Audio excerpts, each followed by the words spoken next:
Welcome, everyone, to another episode of the Most Notorious Podcast. I'm Eric Rivenis. You're here. I'm here. We've got a great guest here, too. The only thing we're missing is a faro table in a Tombstone saloon to make the atmosphere perfect. I'm very, very excited to have New York Times Bestselling author Tom Clavin back with me. 4 years ago, he joined me to talk about his book, Dodge City, Wyatt Earp, Bat Masterson, and the Wickedest Town in the American West. And I'm happy to announce he has returned, this time to share stories from his book, Tombstone, the Earp Brothers, Doc Holliday, and the Vendetta Ride from Hell. Thanks for joining me yet again. Well, thank you for having me back. Yes. So how did this book come to be? Well, it was kind of an unusual route to Tombstone. You mentioned the last time we talked, it was about Dodge City, and that was supposed to be a one-off. I really liked the way the book turned out. My publisher, St. Martin's Press, loved the way the book turned out. Still, you never know when something comes out what the reception's going to be. And what happened was I was on a book tour, and I had just picked up my rental car in Wichita, Kansas, where I was supposed to give a talk that night. I got a call, and it was my editor saying it was a Wednesday afternoon and for some those people who don't know, Wednesday afternoon is when publishers have access to the next New York Times bestseller list. And he said, your book is on the bestseller list. It was number 9 or 7 or something like that. And so we were both absolutely delighted.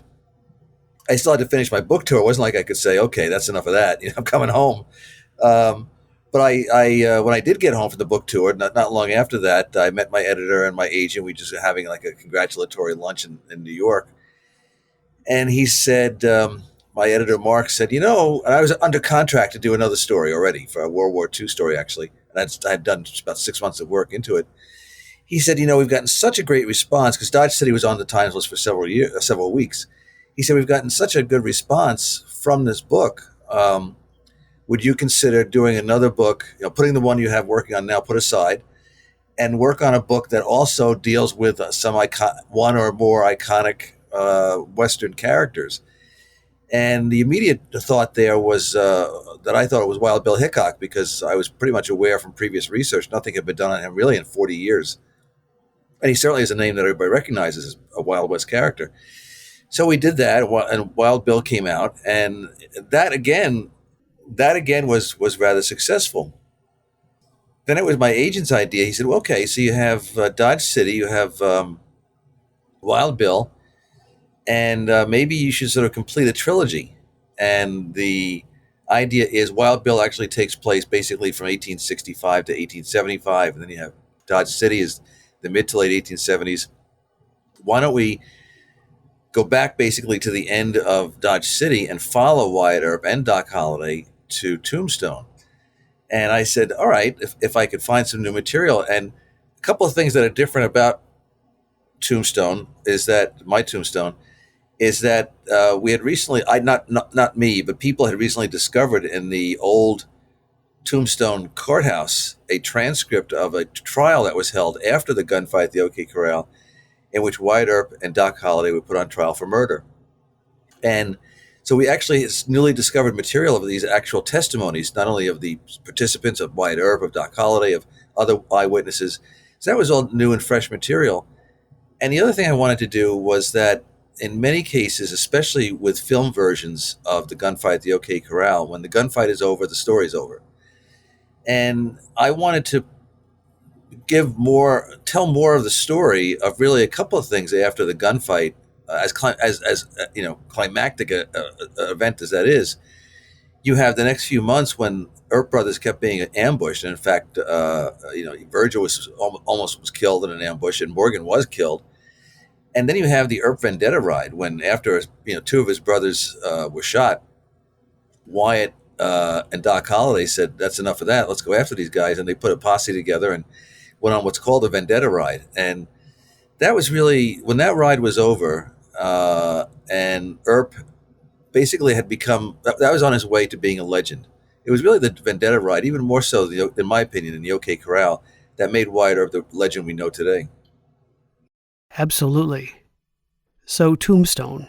So of all the American Western towns that have achieved a sort of mythical status, of course, Dodge City, Deadwood, Virginia City, I think even. What made Tombstone so unique? Well, I'm glad you asked that question because it's really another reason why I wanted to write my version of Tombstone. Not that it's terribly different from other versions. I mean, you have Jeff Gwynne, who's a terrific writer and researcher, did a book called The Last Gunfight, which is very, very good about the OK Corral shootout. But what I wanted to add an extra layer in my Tombstone was that it really does represent I guess you could say, the end of the Wild West, its last days. And what I mean by that is that essentially by the early 1880s, most of the continental United States had been, let's say, discovered. I know it's not the correct term to use because people already lived there, but as far as people of European descent were concerned, they were basically in every state by then. They weren't, most territories had become states, and Tombstone sort of symbolized that because silver was discovered in 1881, I think it was 1880, and it became a boomtown overnight, and it's very exciting. And in that way, it represented the boom of the American West, the so-called Wild West after the Civil War. But then the mines started to get played out, and it wasn't as prosperous as it was. Yet people had taken root there. It had become kind of a cosmopolitan city. It had French restaurants. It had nice hotels. And people wanted law and order. They wanted a more civilized community and a place where they could raise families. So the Cowboys were basically holding on to Tombstone as their last resort. They had no place else to go. They had been kicked out of Texas. They'd been kicked out of New Mexico. They couldn't go farther west because California wasn't going to have them.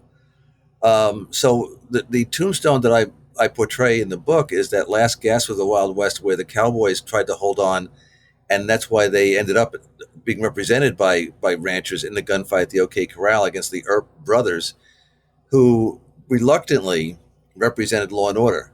They didn't want to. They were just there to be businessmen, the brothers. But almost by default, because the inadequate law enforcement that was there, the Earp Brothers represented that new law and order, that new civilization that the Western cities of the late 1880s and 1890s were going to become. Right, right. How did Tombstone get its name? Well, there was a prospector, and he always had this belief that he'd be, poking around different places in the Southwest. And he always had this confidence that he was going to make some kind of major strike. And one time he was working part-time as a scout for an armored cavalry unit in a fort that in southeast Arizona. And he would, when he wasn't on duty, he would keep going out there by himself, which was very dangerous, and because there was still plenty of Apache around that didn't care for these army soldiers and their scouts. And he would go out, come back, and some of the soldiers started to rag him, and they said, this what you're gonna find out there is not gold or silver. You're gonna find your tombstone. And so when he actually did find the silver strike, to his delight and to the astonishment of many other people, as a, sort of like an ironic comeback, the town he founded, the boomtown that grew up around his silver strike, he named Tombstone. So again, we talked about Wyatt Earp the last time, but not a lot about his days in Tombstone. So where was Wyatt Earp in his life when he and his brothers decided to make Tombstone their home? Well, Wyatt thought that they had a good plan. Virgil Earp, his older brother, was already living in Arizona. I think it was in Prescott. And he had been writing letters to Wyatt, who was in Dodge City, saying, come out to Arizona. It's a happening place and a place where you could basically start over. So he liked that idea, and he said he would do that. And they wrote to Morgan, who was Wyatt's younger brother and Virgil's younger brother too, who was up in Montana. So Morgan came down he was a newlywed, came down with his wife, and Wyatt came with what was his third wife. And Virgil and his wife were already there, and he had suggested Tombstone as a place because of its booming nature. It could really be good for business. They got another one of their brothers, I think it was James, his wife came out. And the idea was that the Earp brothers, these 4 or 5 Earp brothers, I think there were four of them now. Eventually, they became a fifth because Warren came from California. Uh, they saw Tombstone as a business opportunity, a way to finally gain some smidgen of wealth and respectability that they previously did not have. And their father had always been in trouble with the law as a moonshiner and unpaid bills and all kinds of problems. So they wanted this next generation to prosper and be respectable. Tombstone offered them that opportunity. And they came out with the idea that as brothers, we stick together. We're going to have our own compound. All our wives are going to be pals and friends and everything. And we're going to be good businessmen. And we're going to finally, grab that gold ring. And that looked very promising for a while. And it's kind of a poignant part of the book when little by little that dream starts to fade. For one thing, a couple of businesses that they founded were not successful. They found that they had stepped into the middle of the tension between the cowboy and rancher element and the citizens, the growing number of citizens who wanted law and order, who wanted a more 20th. They wanted Tombstone to not be a 19th century city. They wanted to be a 20th century city looking to the future. So, and for Wyatt also, there was the personal aspect of it that his third wife was she had developed an addiction to laudanum, alcohol and laudanum, and so their relationship was very difficult. And as it so happened, Wyatt and the fiance of the local sheriff, Johnny Behan, fell in love. So there was that complication also. So there's a lot of different movies, and there was Doc Holliday, who wherever Wyatt went, Doc went, because Wyatt was Doc's only friend in the world. I mean, maybe you could say, as I point out in Dodge City, maybe you could say Bat Masterson, but Bat mostly was nice and cordial to Doc because he was Wyatt's friend. I mean, Bat did not particularly like Doc Holliday, as did everybody else did not particularly like Doc Holliday. So for Wyatt, there was a lot of moving parts going on in Tombstone, and it's kind of poignant. He really thought it was a place to start over, and he ended up having one brother crippled, another one killed, and going off on this vendetta ride. He was not a killer, Wyatt Earp, necessarily, yet he became one in Tombstone. Right, right. Yeah, you write in your book, I think this is based on the 1880 U.S. Census. The Earp brothers and their wives all lived together in this tiny little house at the beginning, which had to be quite humbling. It was humbling because they were actually, they came from Dodge City, and Wyatt had a very good reputation in Dodge City as a lawman, which was fine, but he did not see lawman as a career. So they really were taking a chance by leaving Dodge City with Wyatt and Doc, and Bat Masterson ended up in Tombstone too. I mean, it's one of the little known aspects of the Tombstone story. That one job that Wyatt got that he was actually pretty good at was he was a head of security for one of the gambling houses in Tombstone, and things were getting really. There was a gamblers' war that broke out, and Wyatt was worried that he might be outgunned, even with a couple of his brothers in town. So he summoned Bat. He said, "I need your help." And Bat left Dodge City and came to Tombstone. This was I believe, in the spring of '81. And Bat became like the assistant head of security at this gambling house. And Wyatt felt very good about having Bat covering his back, like they had done for each other in Dodge City. But then, as I point out in Tombstone, and conceivably, Bat Masterson would have also participated in the gunfight at the OK Corral. I'm sure if Bat Masterson was there October 26, 1881, he would have been right at Wyatt's side, and also the other Earp brothers. But Bat had a brother who was a lawman in Dodge City he got a message that your brother's life is in danger, come quick. And Bat said, Wyatt, I got to go. And Wyatt said, go, save your brother's life if that's what you have to do. And so Bat took off and never ended up coming back to Tombstone.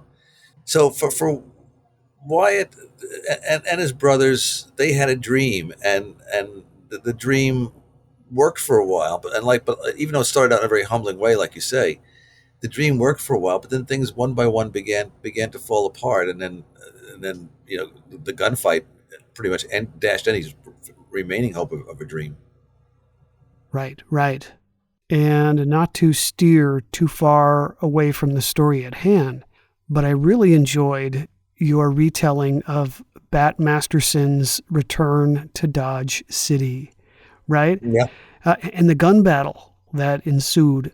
Yeah. Upon his arrival. Yeah, I think it was called the Battle of the Plaza was what it ended up being called. But literally, Bat had gotten off the train to see what kind of trouble his brother was in and who was out to get him.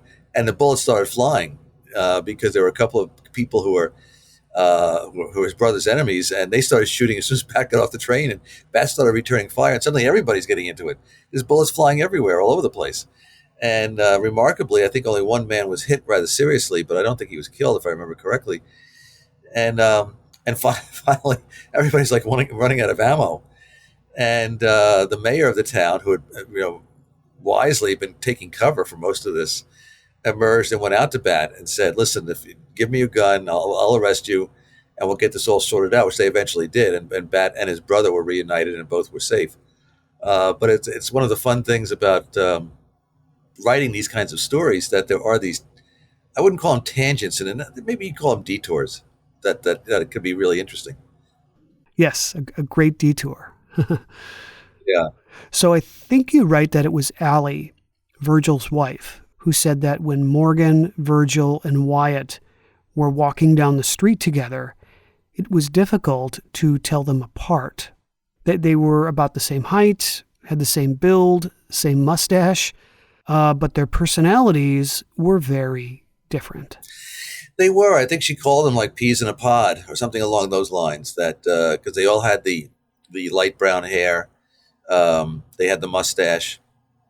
Virgil, I think, was 2 years older than Wyatt, and Wyatt was like maybe 3 or 4 years older than Morgan. So they weren't that far apart in age. And they had similar builds. I mean, Virgil, I think, was a little stockier than Wyatt, who was more of a lean and slender guy, and so was Morgan. But yes, they did have. Virgil was more of was kind of a calm man, and in fact, he was the one who, up until the very last second, was trying to prevent the gunfight, the Corral, from commencing. The authority figure a little bit more, and he indeed was the marshal of Tombstone. I mean, it's an indication of how they wanted civilization and progress. That at the time of the gunfight, Virgil was no longer marshal; he was the police commissioner. There was actually a police department that Virgil was the head of. And Wyatt was, he was a cool customer, but he had a temper. Morgan was more of the fun-loving, happy-go-lucky younger brother.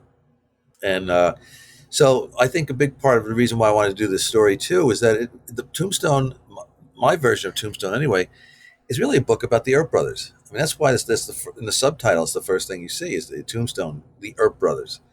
It's their relationship, the relationship of them with each other, with their wives with each other. Allie did not like Wyatt, and she had opposed when Virgil was sending out this letter, and Wyatt said, "Okay, I think I'll come to Arizona." And Allie's like, "No," because she and Virgil, in her mind, and I think it was probably true, were quite happy starting their lives over again in Prescott, Arizona. And she just felt that where Wyatt went, trouble followed, which turned out to be true. Right, exactly, yeah. So another detour while we're at it. A fun little fact I had to jot down and ask you about. There is some evidence that Jesse and Frank James might have spent some time with Doc Holliday in Las Vegas. Yeah, you'd love to be a fly on the wall at that get together. I point out in the book that there are some people who think that did not happen, but there are also people who have written and studied the wild Western history, who say it did happen, and it wouldn't be all that unusual. I mean, Bat Masterson, for example, and Frank James were correspondents. They wrote letters to each other until Frank James died in 1915 or 1916, something like that. So it's not beyond the realm of possibility. I mean, I can't, as I point out in the book, I can't definitively say yes, this happened, but there's evidence to suggest that it did, and it's kind of fun to put it there. I wouldn't put it in there and saying, readers, I can tell you, I swear this is the truth, because I can't. But I think it's still fun for readers to read about this dinner they had together, this get together, and Doc Holliday and the James brothers, and think and provide as much supporting information as possible, and then they can decide for themselves if you want to go with it or not. If you reject it, you reject it. But it's one of those things where it's just amazing to me, and I found this very true when I was writing the Wild Bill book, that how considering how vast the West was in post-Civil War America, how often people cross paths with each other. Wild Bill and John Wesley Hardin, for example. John Wesley Hardin and the great Texas Ranger Captain Leander McNelly, James Brothers and Doc Holliday. It's just pretty remarkable how some of the more well-known characters did manage to encounter each other at one time or another. Yep, absolutely. So would you mind describing Tombstone for us during this period? What was the city layout, the population? What were the amenities? Well, initially the population was one, the prospector who found the silver, and then the immediate population surge was that word got around pretty fast that there was a silver strike. So other people started showing up and staking claims to and creating mines in the immediate area. And then when you have people living in the same area, you need saloons, you need maybe a hotel, you need some place to eat, you need dry goods stores, and then after more and more people start showing up and opening their businesses and they become ranchers, you need schools, you need churches, and for many communities, this is a process that takes years. In Tombstone, it happened in like 2 years or less, where you went from just one guy staking a claim to a silver discovery to where you had a grid, pretty much a grid layout for Tombstone of square streets and intersections, and you started to have these big kind of fancy hotels and gambling houses that opened, and you had French restaurants, you had Italian restaurants, you had people bringing goods from New York and Chicago and shipping them in there. You had ice cream parlors because they found a way to make it and keep ice cream cold enough for a while. They developed a system, an aqueduct system, so that they could bring fresh water down. You couldn't dig really deep enough to find water where Tombstone lay, but they found an aqueduct system that would bring it from the rivers and the hills and in the mountains and bring it down into Tombstone. I mentioned churches, so you had ministers that were coming there. You had the Methodists, the Episcopalians, you had Catholics, and so all of this happened not quite overnight, but you're talking about less than 2 years, and that was a big part of what the tension was, because the few ranchers who had been in the area were used to having the area to themselves, and they pretty much were the law unto themselves. Less than 2 years later, boom, there's Tombstone, and there's this community, and there's this people saying, we don't want cowboys. We don't want these ranchers. They're upsetting our system. We don't want them around us because we're afraid of when they decide to ride through town when they're drunk and shooting the place up. No, we can't have that anymore. So it was so Tombstone really represented to me the Wild West as it had been, but could no longer be, and some of the people just didn't know it yet. For Doc Holliday, that was part of Tombstone's attraction to him. He enjoyed the finer things in life. Tombstone was sophisticated, he thought, especially for a town in the desert. It had a library, a social club. Yeah, Doc was also, I mean, he found there were things about Tombstone that attracted him, but he also was in a bit of a peculiar position in that Dodge City was in the process of banning gambling, so he really couldn't exist there very well. He was ready to try moving farther west because he wanted to keep finding places farther west in which gambling was still welcome. So, Dodge City by the late 1870s, 1880 was becoming too civilized for him. And many of the other former wild cow towns in Kansas, like Wichita and of course Dodge City and some of the other cities, they were looking to the future, which did not include the squalor and rowdyism and cheating and gunplay of gambling. So Doc was all too quick to say to Wyatt, "I'll come with you." Or actually, he didn't literally come with Wyatt when Wyatt made the move, but he met Wyatt there. And for Doc, again, it was an opportunity because there was plenty of gambling in Tombstone, and he was good at it.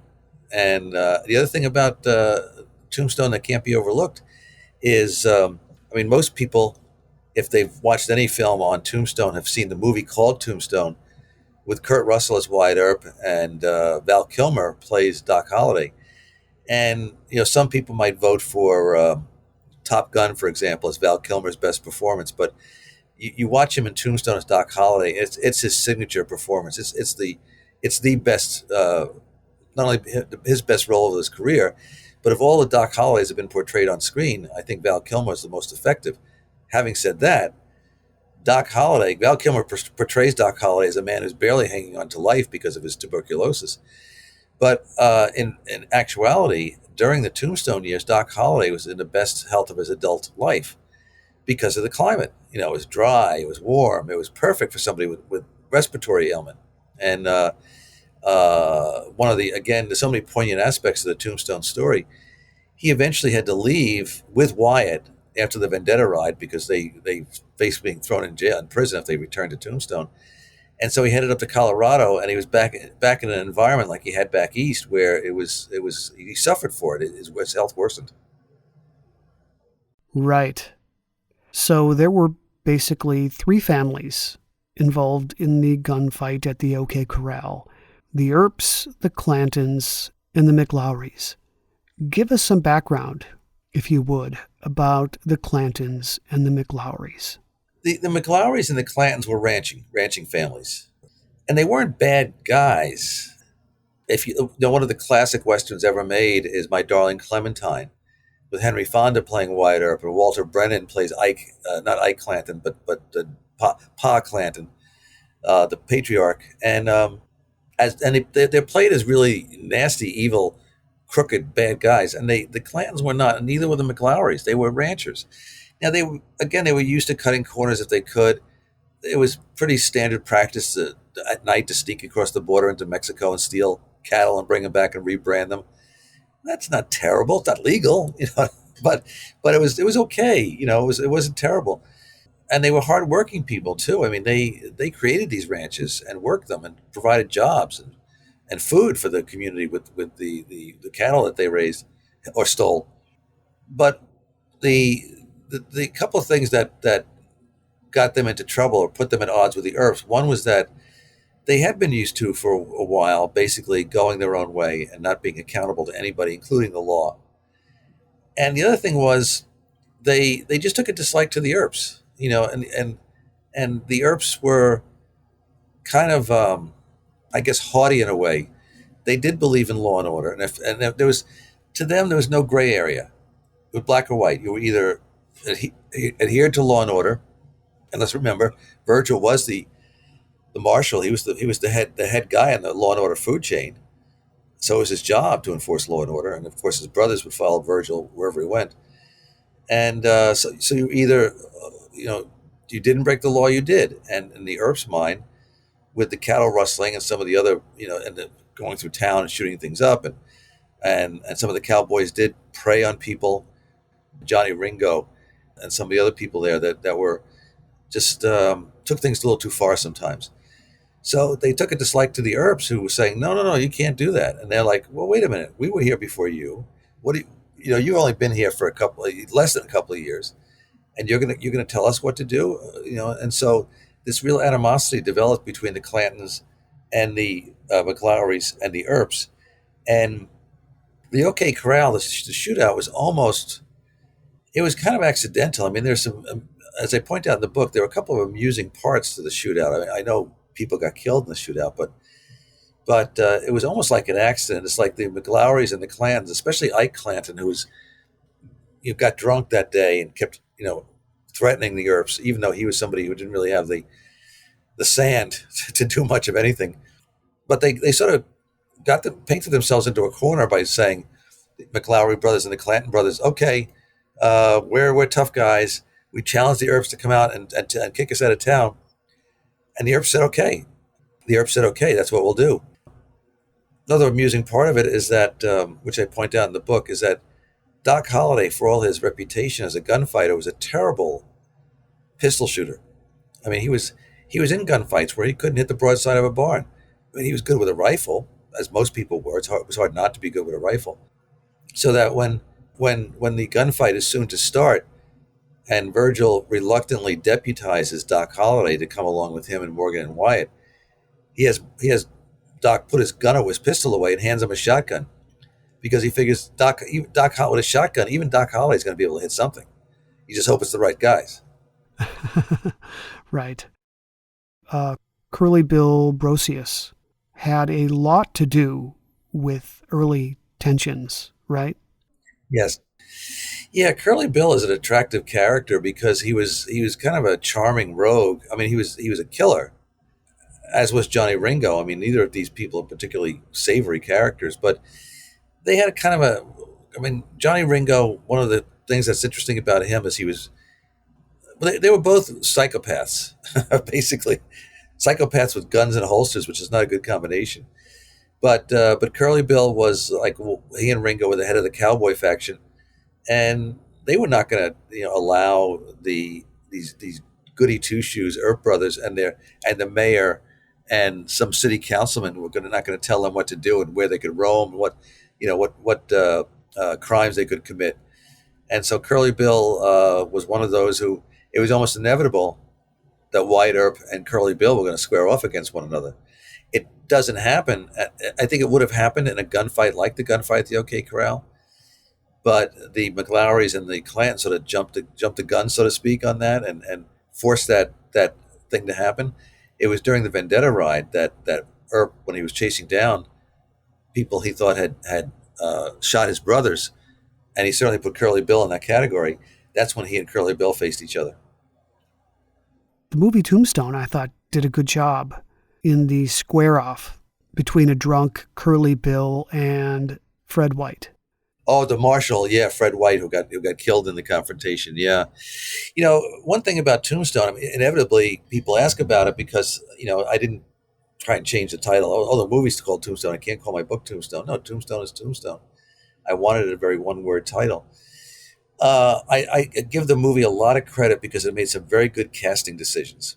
It also fudged some of the facts, but Kurt Russell looks like Wyatt Earp did. There's a good resemblance there. Sam Elliott is Virgil, not so much, but he's Sam Elliott. You'll buy Sam Elliott just like in 1883, the show that was on last year, the Taylor Sheridan show. You'll buy him as Sam Elliott as a cowboy or a lawman in any movie or television show.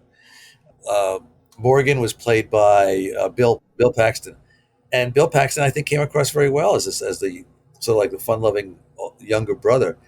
Even the casting of Curly Bill, the casting of Johnny Ringo, the casting of several of the supporting players, the casting of Ike Clanton, the casting of the Earp wives.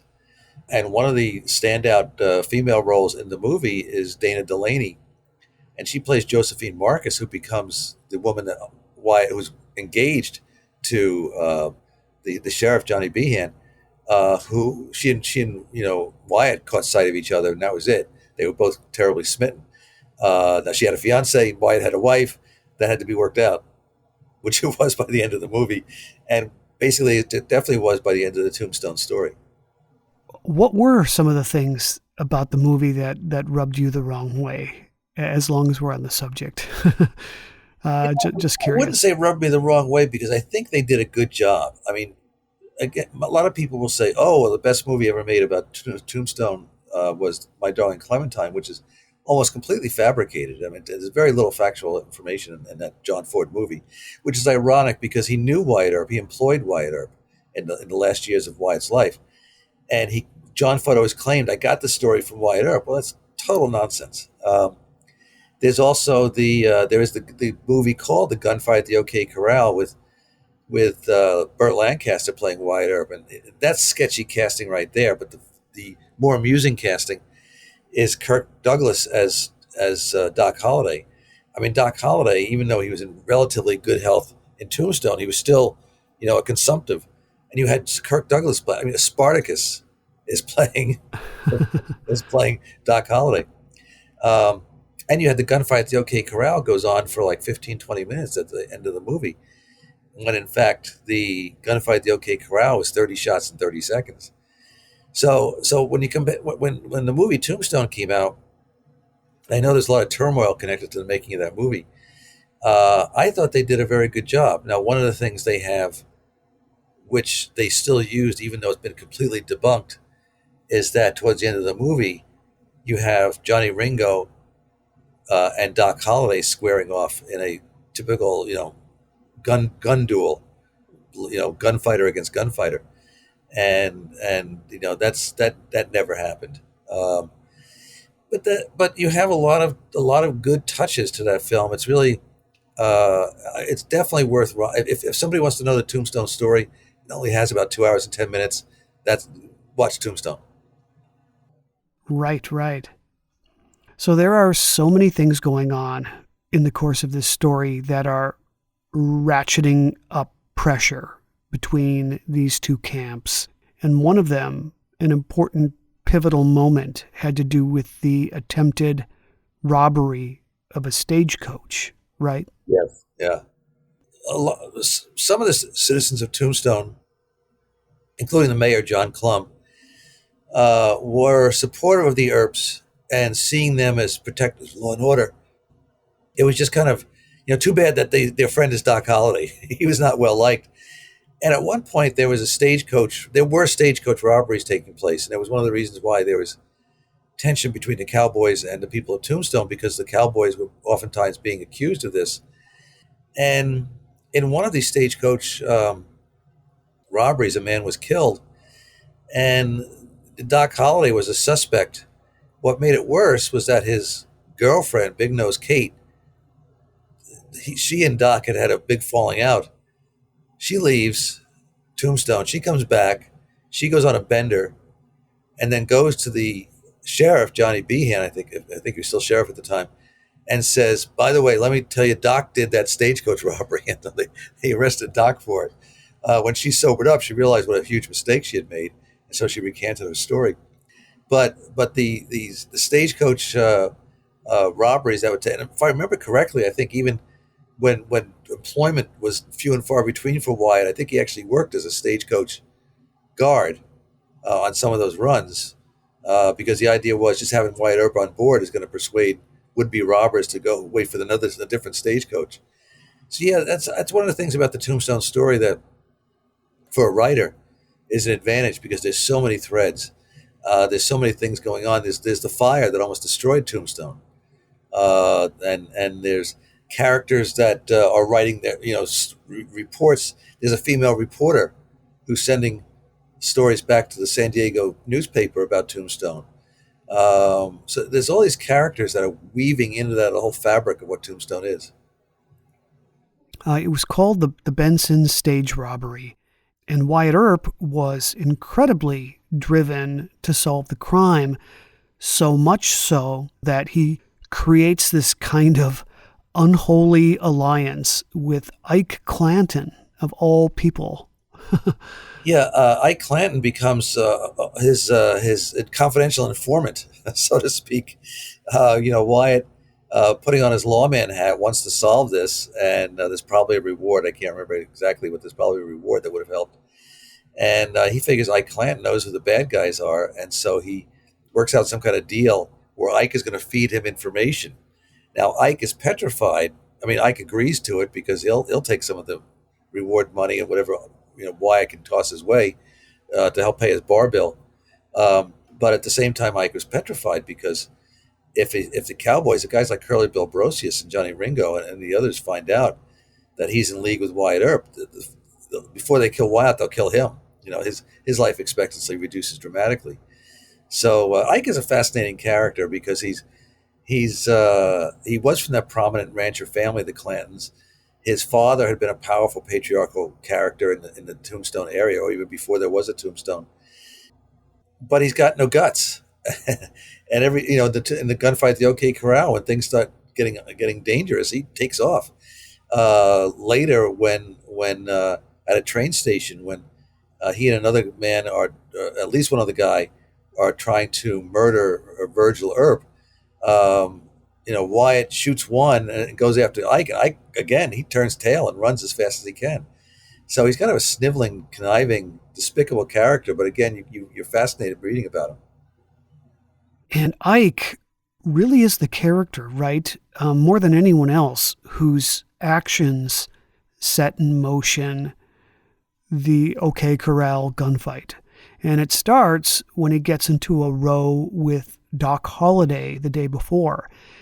And part of this terse exchange between them has to do with the Benson stagecoach case. Ike felt trapped, like he'd taken blood money or something when he had agreed to work with Wyatt Earp. And he basically, in this exchange with Doc, admits to him that he had made this deal with Wyatt. And interestingly, Doc in turn chastises Ike for basically turning on his own friends. Do I have that right? Yeah, he's trying to tell Ike too, keep your mouth shut. And unfortunately for Ike, he was an alcoholic, and the more he drank, the more he kept his mouth open. And he knew that if he spilled the beans, Ike was stupid enough to try and spill the beans about his alliance with Wyatt, even though it meant that he was most likely going to die. But it also put Wyatt in a lot of danger. The Earp brothers tried to stay neutral. They did not want to get involved. They did not. Yes, Virgil was the marshal, but they were not looking for a confrontation with anybody. And here Ike was upping the ante. He was, there was the threat that he was going to reveal that he and Wyatt had been in cahoots and who knew who the Benson Stage robbers were. So Doc is basically trying to shut him up. And also, ironically, the night before, there was this all-night poker game that included Ike Clanton and Virgil Earp and a couple other guys. I think Doc may or may not have been involved. I don't remember. But when they all parted, the sun was coming up. They all went their separate ways. Ike, unfortunately, kept drinking and started parading around town. He got a weapon. He's parading around town with a weapon and a bottle. And Virgil finally catches him, knocks him over the head, throws him in jail. And then when he gets let out of jail, he starts all over again, parading around town, saying that he's gonna kill the Earp brothers. And when the McLaurys come in, they sort of, I think their first impulse was to put Ike on a horse and get out of there. But then Ike's brother came in town. He thought Ike was claiming he was abused, he was hit over the head, all these kind of things, which was true. Virgil hit him. But if Ike had just kept his mouth shut, things would have cooled off and the Rancher brothers would have probably left town. But he kept throwing down the gauntlet to the point where, Virgil, as the lead peace officer in the city, had to do his job. And Wyatt, of course, who was so protective of his brother, and his anger had built up so quickly that when he happened to see Tom McLaury on the street. Yeah, and he basically attacked him. Tom McLaury, you feel a little sorry for him here. He's like just walking down the street. He wants to find out what the heck is going on, and Wyatt's just coming out of the marshal's office. And, Wyatt by this point has really had it up to here with the Cowboys, with the ranchers, with the criticism from some people and some of the citizenry, from some of the city council. He pretty much had it. They just came to Tombstone to make some money and be respectable businessmen, not get involved in a huge mess like this. So he sees Tom McLaury, and after a very, very brief conversation, Wyatt hits him. And, that I think the situation still could have been diffused, but that did, up the ante right there, that Wyatt attacks Tom McLaury. And McLaury goes back and tells his brother what happened. And so Frank, and so it's almost like, well, we can't really just turn around and leave because we've it's undignified. It means like we're cowards. So it was like one little thing after another. If it had turned differently, there would not have been a gunfight at the OK Corral, but everything lined up to make for a gunfight. Right. And I was kind of thinking as I was reading your book, none of these guys got any sleep that night. Doc, yeah. Ike, possibly Virgil, and they had to have been nursing hangovers. Right. Well, Ike, I don't know if he had enough time to have a hangover because he was drinking again. Well, with Virgil, one of the interesting, I mentioned these little things that could go one way or the other. Yeah, Virgil had been up all night playing cards, so he went home, he went to bed. And he basically gave orders, I don't want to be disturbed, until noon.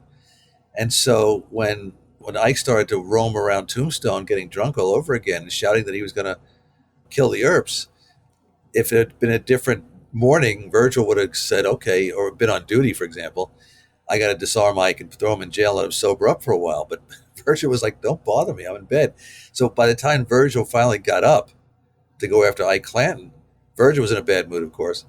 Enough of the citizenry had started to get all roiled up, like what's going on here, and tensions had escalated faster than if Virgil had been able to act sooner.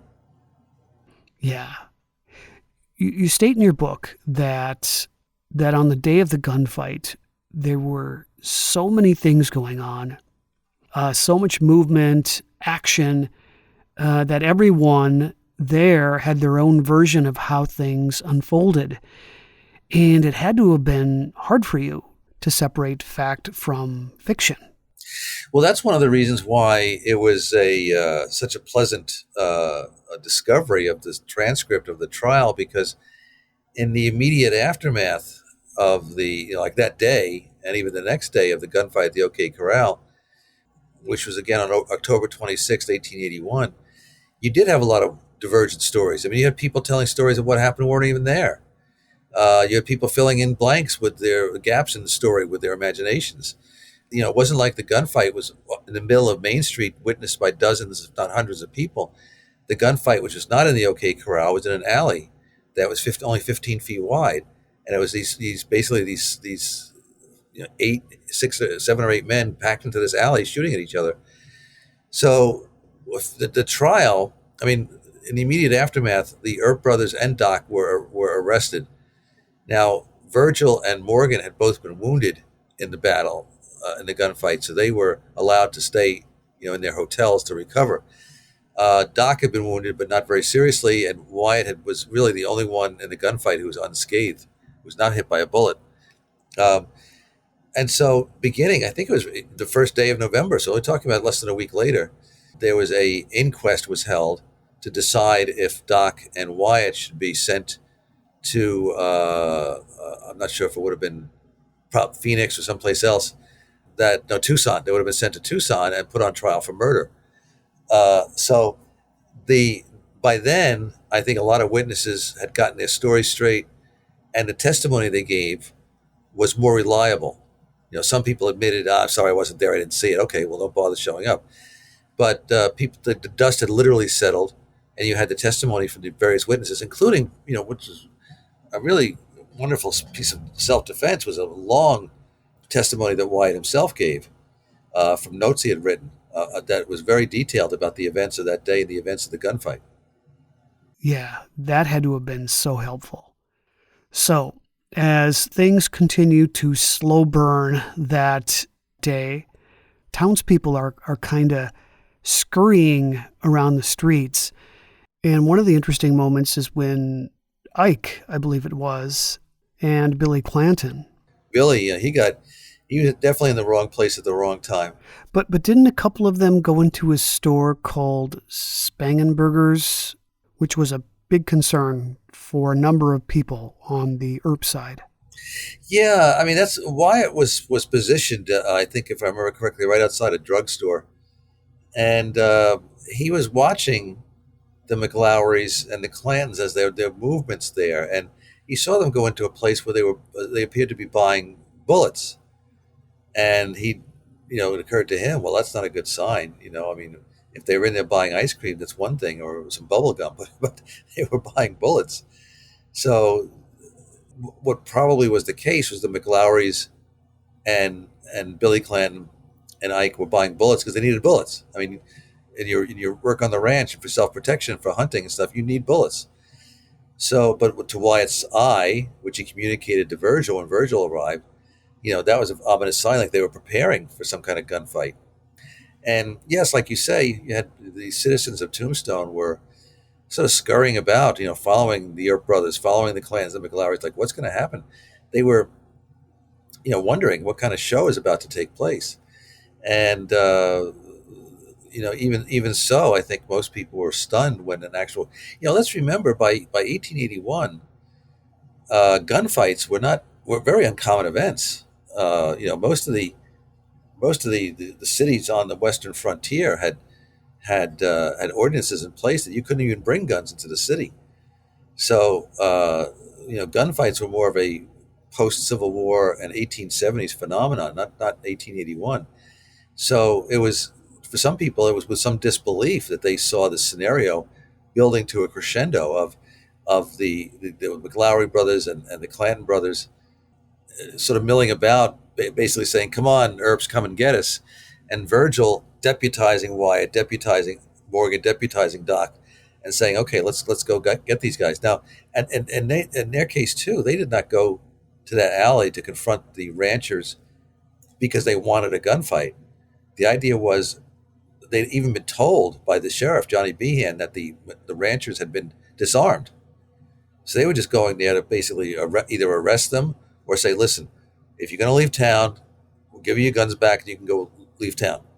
So it was when they got to the alleyway that they discovered that the Clantons and the McLaurys were still armed. So there had been a miscommunication there.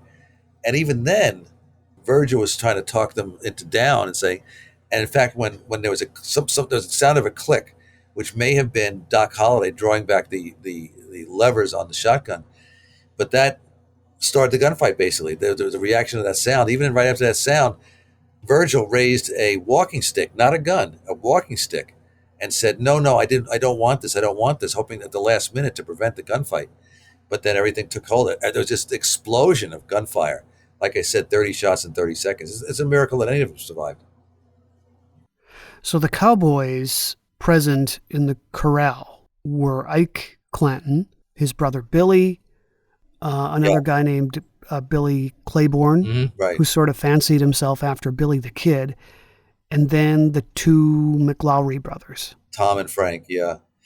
And they're facing off against Doc and Virgil and Wyatt and Morgan. And once the first shots were taken, I mean, there was actually a little bit of the first explosion of gunfire. There was a little bit of a lull, which is where Ike actually threw himself at Wyatt and basically said, "Protect me." And Wyatt's like, "The fight has commenced. Get out of here. Get away from me." And Wyatt could have easily just shot him dead, but Ike was not. I don't think was armed. And so Ike basically turned tail and he left the alley, and he left behind the McLaury brothers and his younger brother to face the Earps and Doc Holliday. And there was a resumption of the gunfire, which killed Frank and Tom McLaury and Billy. Like I said before, Virgil was wounded. Doc was wounded only slightly in the hip. Morgan was wounded. He took a bullet, I think, in the shoulder. I think Virgil took a shot in the leg, I think. And there was Wyatt totally exposed to all the gunfire that was going around and just kept firing his pistol, and a bullet didn't touch him. Wyatt, throughout his lawman career, it wasn't a very long career, but he seemed to have this ability to bullets wouldn't find him. And Bat Masterson could have easily been a part of this gunfight as well. I have no doubt that if he had remained in Tombstone and not had to return to Dodge City, he would have been right there on one side of Wyatt and Doc on the other side, and Virgil and Morgan, a very formidable group of men. Wasn't Luke Short in Tombstone for a while too? He was for a little while, but he was more of a Dodge City guy. I think he might have come to Tombstone to look around and see if he saw any good prospects, but he returned to Dodge City. And of course, some people who have read the book Dodge City will remember that Luke was the catalyst for it became known as the Dodge City War a couple of years later. That involved Bat and Wyatt. Right.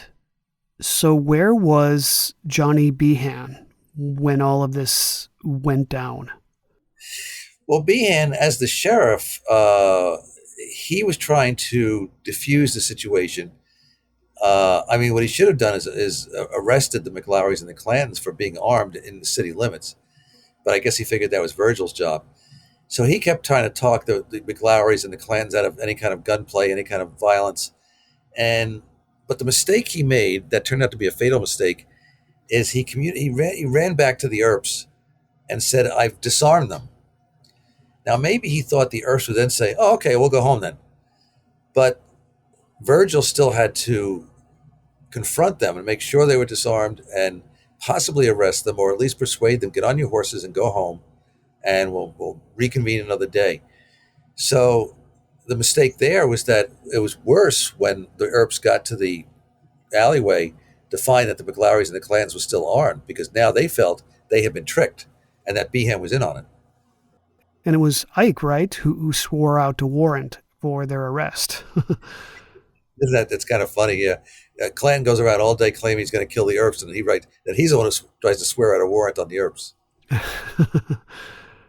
I find it interesting. Old Man Clanton, who was the patriarch of the Clanton gang, you talked about him a bit before. He was the glue that held the family together. He was killed earlier that summer, right? in some kind of a I think fight. members of the Mexican army, or at least the militia. Yeah, I mean, Old Man Clanton was a patriarchal figure, and probably, when he died, he was on one of his regular cattle rustling runs from Mexico, and this time the Mexicans sent, if I remember correctly, soldiers after Clanton's band of bandits, and he was killed in the gunfire that ensued.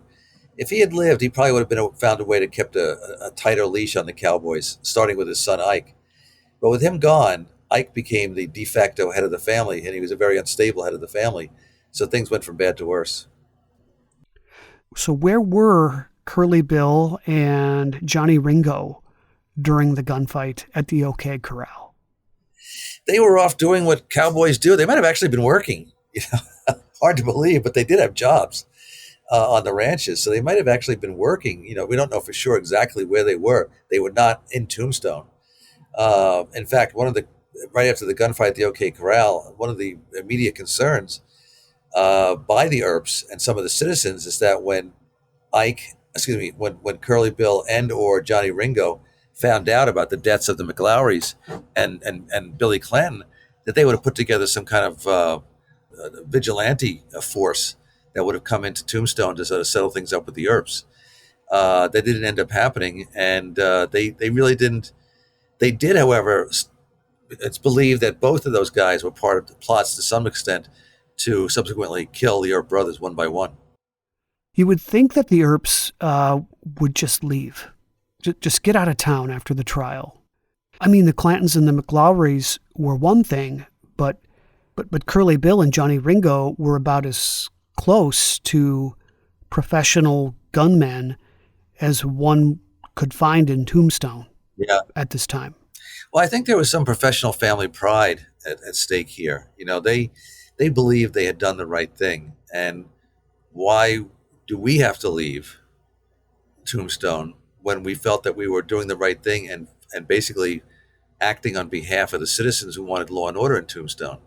So I think they miscalculated the avenging actions that were going to take place by the Cowboys, in that basically setting a series of ambushes, one that badly wounded Virgil, almost killed him, and one that killed Morgan, and probably would have done the same for Wyatt if given the opportunity. So it was a kind of thing like, well, we're not leaving, because we did what had to be done, and we're not going to put our tail between our legs and leave. And they did a pretty good job in the film with the death of Morgan Earp at the pool table.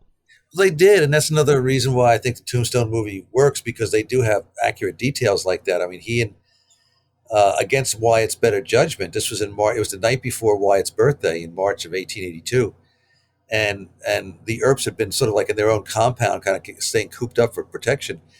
And Morgan wanted to get out and play some billiards, and against his better judgment, Wyatt said, "Okay, let's go," and so they were in a pool hall / saloon kind of place. And while Morgan was standing and slightly bending over the pool table, lining up a shot, these two shots rang out behind him, and he was hit once in the back and died, very, very quickly. He didn't linger for like a long time. They actually put him on the pool table to help him stretch out and try to make him as comfortable as possible. But Wyatt watched his brother die. I mean, Doc, when he heard about it, ran to the pool hall and watched Morgan die, and that was a pivotal moment if you read the book, that's when Wyatt and Doc, they exchanged this glance, and Doc's basically saying, "I've got you, brother. I'm your real brother now, because you've lost two. I mean, Virgil's already out of the picture, having been shot, and we can't sit around and wait to be targets. Let's go get these guys." Yeah. So would you talk about how the Vendetta Ride began? How soon after Morgan died did Wyatt organize a group to avenge him? Well, it was pretty immediate. He had to take care of Morgan's body being prepared for shipping off to California, where he'd be buried at the home his parents had established out there. He wanted to make sure the remaining Earp wives were taken care of and not going to be in danger. So he basically packed off the whatever was left of the Earp family, with the exception of his youngest brother Warren. And then he and Warren and Doc and about two or three other men who were loyal to the Earps took off on this what was became known as the Vendetta Ride. And the idea was we're gonna find these guys who we suspect of killing Morgan, and we're not gonna wait. We can't depend on the law, obviously. We can't depend on Johnny Behan, the sheriff. We think he's corrupt. And let's face it, by this point, Wyatt's stolen his fiance. There's some bad, so Johnny Behan was in no mood to help Wyatt in any way, shape, or form. Um, and so that off they went, and I believe the Vendetta Ride. That's one of the things that's an exaggeration in the movie Tombstone. They have Kurt Russell, riding off with Doc and the other guys, and every scene they cut to, they're killing somebody. I believe it was a total of 3 who were killed, and including Curly Bill Brocius. And the ride sort of ends in almost like a Keystone Cops kind of thing, because Wyatt chasing the bad guys, you have a posse chasing Wyatt, and you have another posse chasing the posse that's chasing Wyatt. So, and at one point, Wyatt and Doc and their comrades reach some high ground and say, "Okay, we're not running anymore." And Johnny Behan, who shows up with about 25 guys, he's outnumbering them like at least 3-1. And but he won't attack, and he turns around and heads back to Tombstone. So that really gives Wyatt goes back to Tombstone, surreptitiously, but realizes this is not going to be his home anymore. It's the Earp, the years of the Earp in Tombstone are over, and that's when he turns around and he and Doc slip across the Arizona border and head for Colorado. So, do you have a suspicion about who exactly murdered Morgan? I don't think Ike Clanton was a noted back shooter, but I don't think he would have done it. I don't think he had the guts to actually do that. So it could have been Curly Bill. I think it might have been him or somebody that he designated to do that job. I think that's quite likely. I don't think it was Johnny Ringo, and the reason why I think Johnny Ringo, not that I'm giving him credit for anything, but I think if he was going to fight somebody, he'd want it to be face to face. Get some pass on this one. As you've already said, Johnny Ringo doesn't die in the Vendetta Ride. What happens to him? That's always one of the great mysteries that of the Wild West lore and legend. But because not terribly long after the Vendetta Ride, Johnny Ringo was found dead up in the mountains, up in the hills, and which gave rise to the idea that Doc Holliday in a shootout killed him. But Johnny Ringo was a manic depressive, and as people know about manic depression, you could be very high and you're very high, and if you're low, you're very, very low. And I think Johnny Ringo sort of symbolized the Cowboys and the day was being over, because he didn't see a future for himself in the new American West, and he was probably very, very depressed anyway. He may have been drinking, and he maybe had no place else to go. I mean, there was no place else, very few places left, if any, that were going to welcome somebody like a Johnny Ringo. So he shot himself. One of the things that I thought was really interesting, that's not typically mentioned in the telling of this story, as all of these events were happening, there's a shadow hanging over the town and a worry that Geronimo, the famous Apache leader, might attack the town at any given moment.